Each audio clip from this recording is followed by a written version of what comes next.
पुरुष के भीतर स्त्री का शरीर है, उसके भीतर फिर पुरुष का शरीर है, फिर उसके भीतर फिर स्त्री का शरीर है। स्त्री के भीतर पुरुष का शरीर है, फिर स्त्री का शरीर है, फिर पुरुष का शरीर है। ये लिंग भेदों से स्त्री को स्त्री या पुरुष को पुरुष नहीं कहते हैं।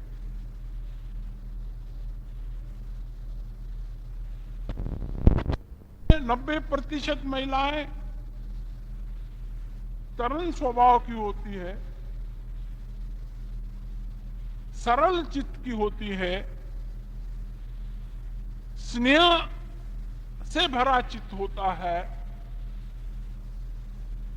समर्पित भाव की होती है, इसलिए उसे स्त्री कहते हैं। स्त्री का अर्थ है कि जो तरल है। और पुरुषों में 90% पुरुष आक्रामक होते हैं, चूसने वाले होते हैं, इसलिए उन्हें पुरुष बोलते हैं।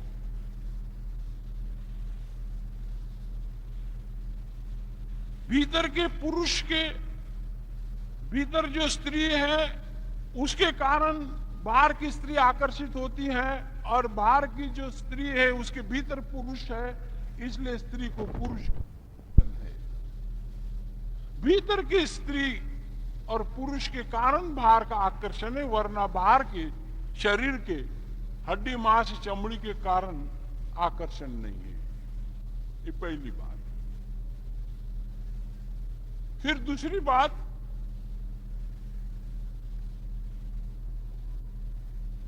चौबीसों घंटा अचेतन मन में ये शिव शक्ति के ही तरंग निर्मित होते हैं। 24 घंटा। बहुत गहराई में देखेंगे, आदमी पढ़ता है, धन कमाता है, यश कमाता है, किस लिए? अंत में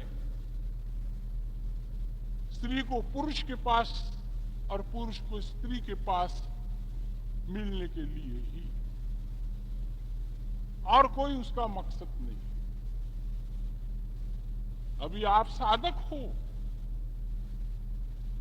साधकों की दृष्टि से ही ये कहा जाता है, आम पब्लिक मीटिंग में ये नहीं कहा जाता। और इतना आज प्रतिकूलता रहने के बावजूद भी आप लोग यहां आए हो, ऐसे चुने गिने लोगों के सामने इस मर्म को रखना है।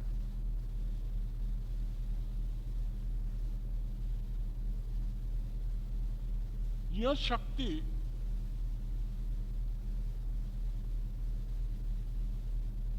चार विभाजन इसके होते हैं: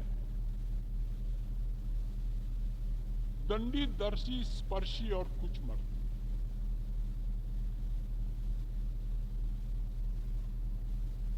पंद्रह साल से 10-25 साल तक के 24 घंटा ये शक्ति से ही आदमी भरा रहता है, और उसका ट्रांसफॉर्मेशन न होने के कारण वो तनाव में रहता है।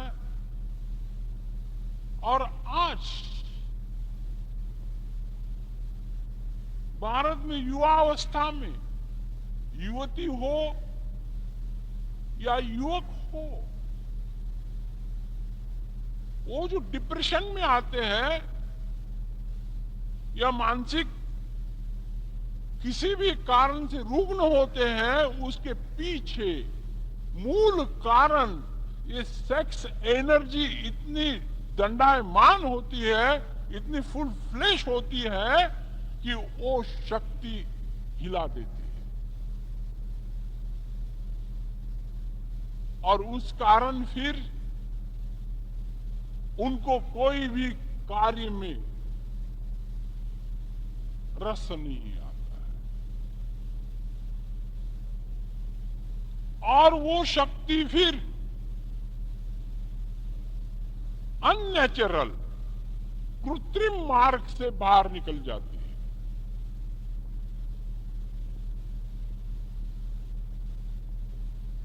15 से 25 की युवती लो या युवक लो, अपवाद बिल्कुल नहीं। महीने में 3-4 बार या 8 दिन में 2-3 बार स्वप्न दोष होते ही है। और इसलिए युवावस्था में उनके शरीर की यष्टि देखो, गाल बैठ गए हैं और दुबले पतले हड्डियां दिख रही है। और फिर माता बड़ी कौतुक से बोलती है कि मेरी बच्ची जो है ना, बोली यकी रोटी खाती है, यकी रोटी खाती है। क्या कौतुक कर रहे हैं लोग। अरे युवा अवस्था में तो जो भी खाए वो हजम हो जाता है, मगर माता पिता भी उसी स्थल पर जी रहे हैं, वो भी उस समस्या से दूर नहीं हुए हैं। वो अपने आने वाली संतान को क्या आगाह करेंगे, ये भी प्रश्न है।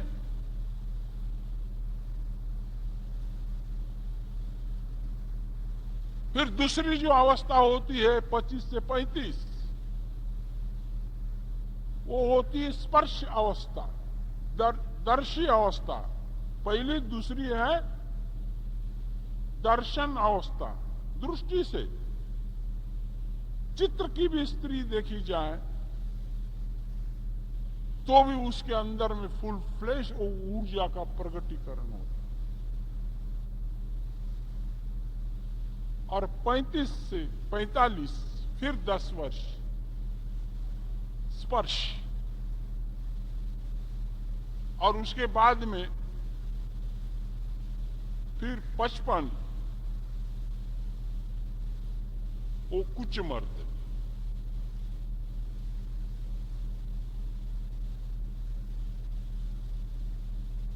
पहली बात तो घबराने की कोई आवश्यकता नहीं है। स्वीकार भाव में रहना है। और ये शक्ति पहले मनस्तल पर प्रकट होती है और उसका प्रभाव तत्क्षण शरीर पर प्रकट होता है। जब वो मन में प्रकट हो जाती है तो पुरुष साधक के मूलाधार चक्र पर स्पंदन होते हैं और महिला साधकों को अनाहत चक्र पर स्पंदन होते हैं। दो घटनाएं मनस्थल पर घटती है, दो घटनाएं शरीर स्थल पर घटती है। मनस्थल पर प्रथम उल्लेख निर्मित होना यह स्वाभाविक है, प्राकृतिक है, नैसर्गिक है।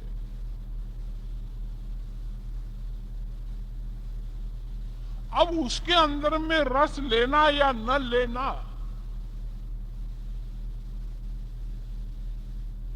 ये आप पर निर्भर है।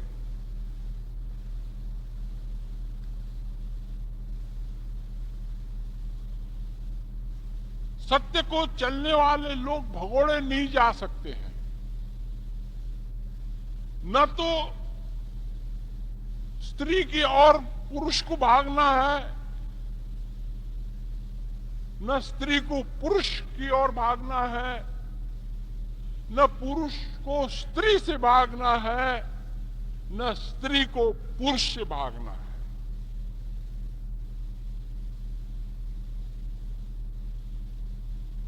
और भागने वाला आदमी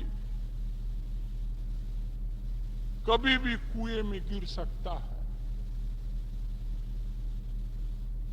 एक आश्रम के आचार्य ने एक युवा को पहली बार गांव में भेजा और बोले शहर घूम के आओ। कर्म धर्म संयोग की बात, जब वह शहर में आया, शाम का समय था, तो एक दूल्हे की बारात चल रही थी। घोड़े पर दूल्हा बैठा है और पीछे बाराती अच्छे अच्छे कपड़े पहनकर, गहने पहनकर चल रहे हैं। उसने इस नजारे को देखा, उसको लगा कि ये क्या है। एक भाई साहब को पूछा कि भाई ये घोड़े पर बैठा ये कौन है, ये क्या है, किधर ये लोग जा रहे हैं। वो बोले तू इतना 25 वर्ष का हो गया, युवा है, तेरे को ये पता नहीं? बोले हमको कुछ नहीं पता है। अरे बोले इसको दूल्हा कहते हैं। अच्छा, ये किधर जा रहे हैं? बोले वो जो आगे मंडप दिख रहा है वहां जा रहा है।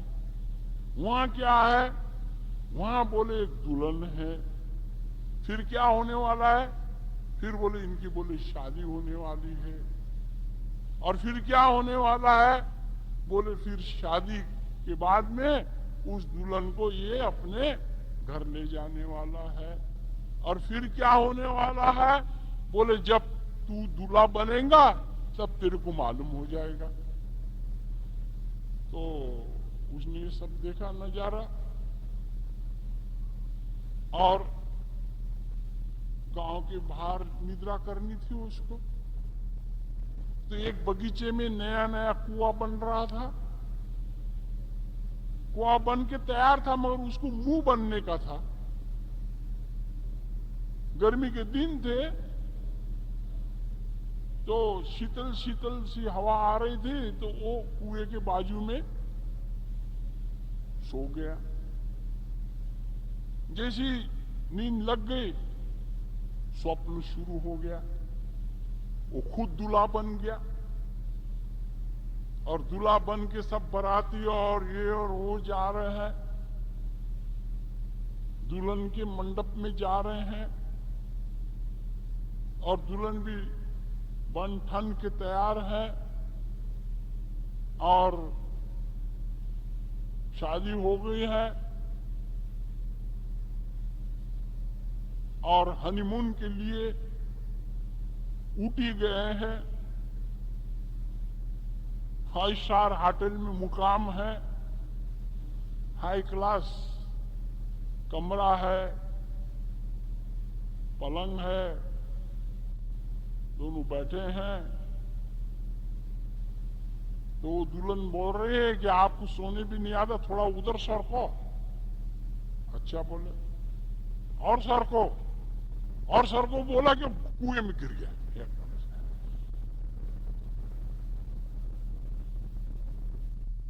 ये लगा कि स्वप्न की स्त्री ने ये हालत कर दी है, तो जिंदा क्या हालत कर देंगी। ऐसा नहीं है कि स्त्री की पुरुष हालत कर देता है।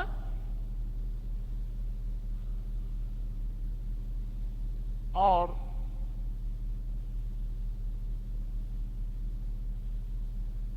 पुरुष की भी हालत स्त्री से, या स्त्री की हालत पुरुष से। वो जो खजुराहो के हैं, दूसरे नंबर में ये जो सेक्स एनर्जी के ट्रांसफॉर्मेशन के अनेक अनेक एंगल में वो चित्र है। ये साधना में आप बैठेंगे तो साधना में आप जागरूक बैठे हैं, पुरुष साधक है तो स्त्री प्रत्यक्ष में आएगी। हमने पहली बार 20 वर्ष पहले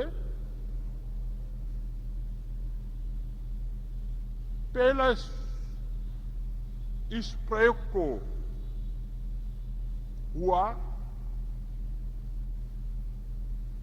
एक जंगल में जा रहे थे, एक्का में बैठ के, एक घोड़े का एक्का होता है,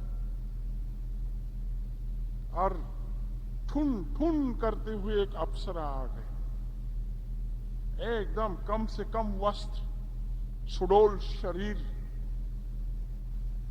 सभी ओर से यौन झर रहा है, और बोल रहे हैं कि परमहंस जी किधर जा रहे हैं? हम बोला हम टहलने को जा रहे हैं। बोले मुझे भी आना है। हमने बोला आना है आपको, मगर ये तो एक का है, एक ही आदमी बैठता है इसके अंदर में, आप किधर बैठ जाएंगे? बोले मैं बोले गोद में बैठ जाऊंगी। तो हमने बोला ठीक है बैठ जाओ, अपने को क्या है। बैठ गई गोद में। जैसे ही गोद में बैठ गए तो वो एक का पहाड़ी से पीछे की ओर आ रहा है, पीछे की ओर आ रहा है, तो वो बोल रहे कि भाई मैं गिर जाऊंगी, ऐसा मुझे पकड़ो।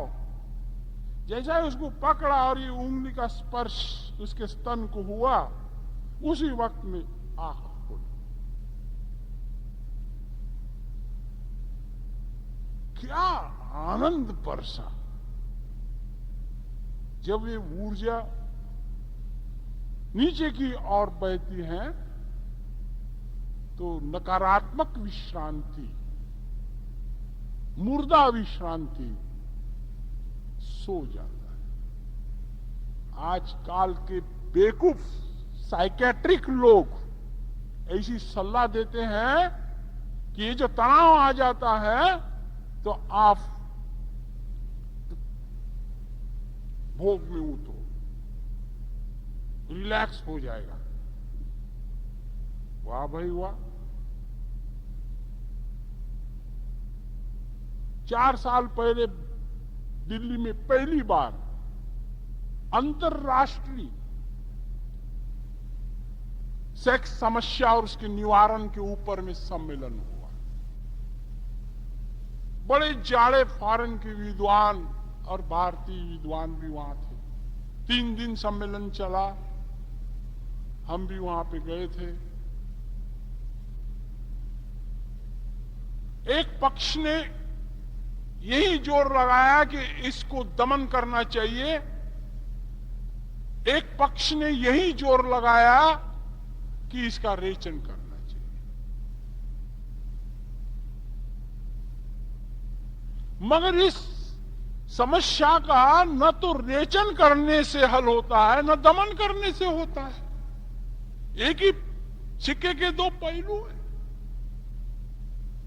हमने उनको आयोजकों को पहले ही बोला था कि हम लास्ट में बोलेंगे। आधुनिक पद्धति होती है कि आपको कुछ जो भी बोलना हो वो पहले पेपर पर लिख के दो। हमने बोला ऐसा गोरख धंधा हम नहीं करते हैं, क्योंकि समय पर हम क्या बोलेंगे हमको ही पता नहीं है। हम पहले क्या लिख कर देंगे आपको, क्योंकि हमने भी प्रयोग किए, हम भी उस अनुभव से गुजरे हैं। प्रसंग देखते हुए, उसको सुनते हुए, आगे बैठे हुए आदमियों को देखते हुए उस मर्म को हम रखेंगे।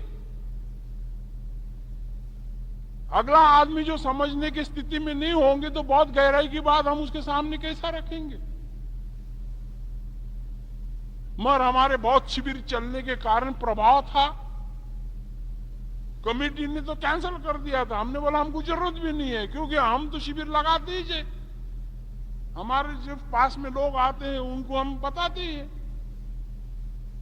मगर उन्होंने फिर हमको पता, हम वहां पे आधा घंटा हमको समय दिया था। हमने शुरुआत में स्टार्टिंग ऐसी की कि देखो यहां पर अभी तक के 3 दिन तक के जो भी लोग यहां डायस पर आकर इस समस्या के संबंधित बातें कही हैं, मेरा ये ऐलान है कि ये समस्या आपको भी तो है, तो आपने इस समस्या का कैसा निवारण किया स्वयं के अनुभव से वो बताया किसी ने भी नहीं है। हमका साइकेट्रिक ये बोल रहा है, हमका मनोविज्ञान वो बोल रहा है, और ऋषि वो बोल रहा है, उसने ऐसा करने को बोला, उसने वैसा करने को बोला, पर तूने क्या बाहर झोंका किया? तू क्या करा है? और क्या लोग लेंगे, क्या ज्ञान लेंगे? कोई ज्ञान नहीं ले सकते। जब भी आप साधना में बैठेंगे तो घबराना नहीं है। स्त्री साधक हो तो पुरुष आ जाएगा, और वो अंदर का आता है, अंदर ही है। और प्रत्यक्ष से भी ज्यादा खेल अंदर चलता है। प्रत्यक्ष में तो कुछ नहीं है। जैसे नासिका में लज्मा अटक जाए, शेमुड़ अटक जाए, तो उसको निकाले भी अगर अच्छा नहीं लगता है, ऐसा वो खाली निकालने की बात रहती है, बस, इससे ज्यादा कुछ नहीं।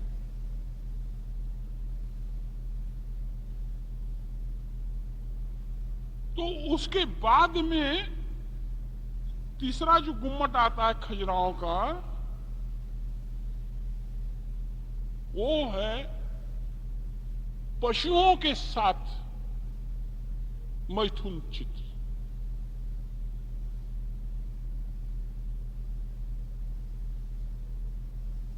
घोड़े के साथ है, बंदर के साथ है, गधे के साथ है। और उसके बाद में है देवताएं, और उसके बाद में आकाश।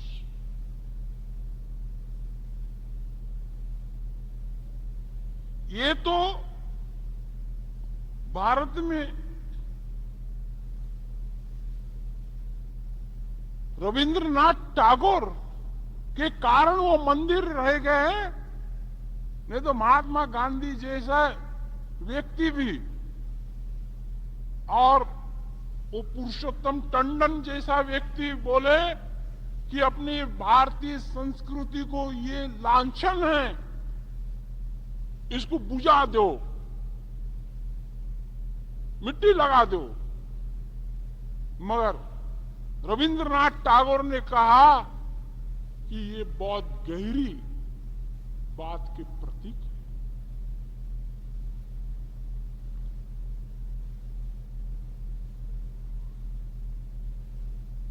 तो मनस्तल पर जब वो ऊर्जा प्रकट हो जाती है, तो यहीं पर ही ट्रांसफॉर्मेशन करना है। गीता में 12वां अध्याय का 12वां श्लोक है,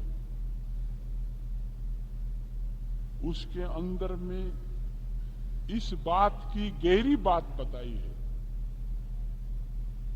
अनपेक्ष सुचिर दक्ष उदासीन गतव्यतः सर्वारंभ परित्यागी योमद भक्त समय प्रिय। भक्त का मतलब है उस दिव्यता को, उस भगवत्ता को तब तक के उपलब्ध नहीं होंगे कि जब तक इस शिव शक्ति का ट्रांसफॉर्मेशन आप नहीं कर पाए। अनपेक्ष, जैसा इस साधना में उतरता है कि कभी भी अंदर की शिव शक्ति प्रकट हो जाती। सुचिर दक्ष, यानी कि आप अपने स्वयं में दक्ष रहो, तो धीरे धीरे सुचिर भूतता का मतलब है पवित्रता। पवित्रता का मतलब है कि समता। समता का मतलब है कि दृष्टा पुष्ट होते जाएगा। अनपेक्ष सुचिर दक्ष उदासीन गतव्यत। उदासीन का मतलब नाराजी नहीं है। उदासीन का मतलब है तटस्थ रहते हुए। वो क्या खेल कर रही है भीतर उसका केवल निरीक्षण करें। ये निरीक्षण करते करते शुरुआत में वो शक्ति जब ऊपर जाती है तो उसी के साथ स्थूल जो द्रव पदार्थ है वो नीचे की ओर चले जाएगा। आपको लगेगा कि ये क्या हो रहा है, शुरुआत में होगा, स्वाभाविक है, क्योंकि स्थूल जो पदार्थ होता है वो ऊपर नहीं जाता है और बाद में फिर वो स्थूल पदार्थ भी निकलना बंद हो जाएगा। और उसके बाद में जब संयोग बनता है, जब साधना में चलता है, तो ये प्रकृति का खेल है कि स्त्री साधक हो तो पुरुष कोई ना कोई टकराएगा, पुरुष साधक है तो स्त्री कोई ना कोई टकराएगी। एक तो स्वयं की टकराएगी या नहीं तो फिर और कोई भी टकराएगी। ये होता ही है संयोग। तो उस वक्त में इस शक्ति को अभाव के साथ ही ट्रांसफॉर्मेशन करना है, कृत्य में कभी भी उतरना नहीं है।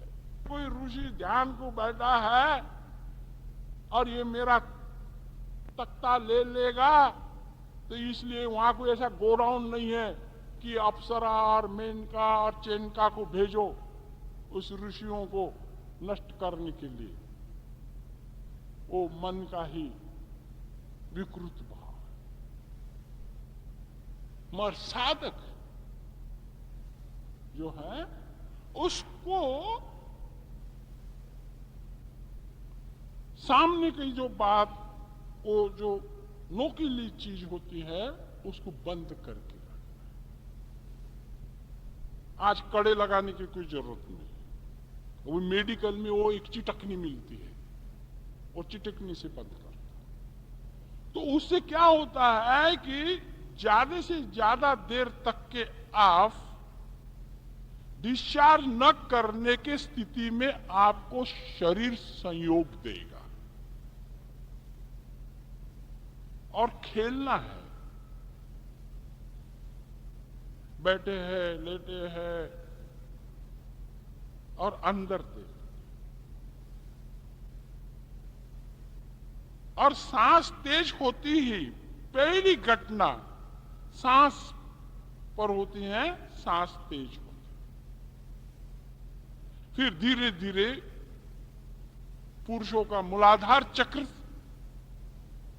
उत्तेजित होता है, स्त्रियों का अनाहत चक्र उत्तेजित होता है। और उस वक्त में सांस को धीमे धीमे रखना है, धीमे धीमे।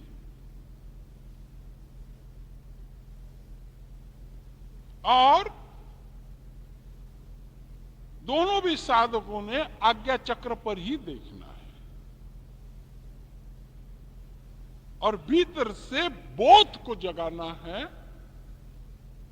और बोध के साथ प्रतिचिंतन करना है। स्त्री ने पुरुष का और पुरुष ने स्त्री का। अरे क्या है शरीर में? हड्डी है, मांस है, चमड़ी है, विष्ठा है, मूत्र है। घृणा नहीं, इस बात को भी ख्याल रखना, बोध के साथ। और जब आप पहली बार वो ऊर्जा जब ऊपर जाती है, तो जैसा कमरे में ब्लू मून लाइट लगाते हैं, ऐसा प्रकाश अंदर में फूटेगा। और एक बार वो प्रकाश फूट जाए, क्या साधक की गति इस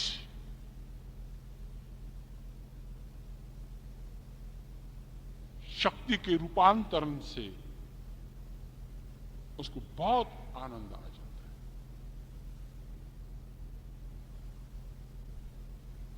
और मनस्थल पर जब वो भाव प्रकट हो जाता है तो उस वक्त में कोई प्रतिक्रिया नहीं करनी है, न कोई प्रतिज्ञा करनी है कि मैं भोग में उतरूंगा या भोग से परे रहूंगा।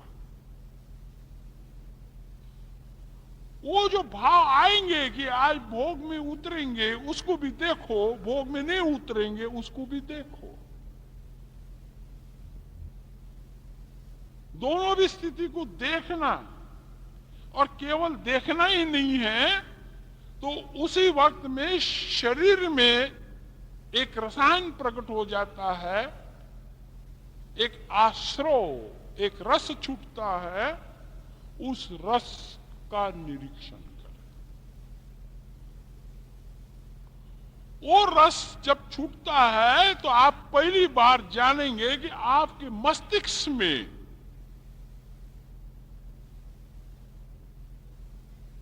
बहुत भरा भरा हुआ लगेगा, ऐसा भारी भारी लगेगा, पत्थर जैसा हो जाएगा। और उसका भी आप जब निरीक्षण करेंगे और शरीर कितना भी आतुर हो जाए, मन कितना भी लालायित हो जाए, मगर हम डटे ही रहेंगे इस सम्यक संकल्प के साथ, भीतर ही भीतर रुकना है, रुकना।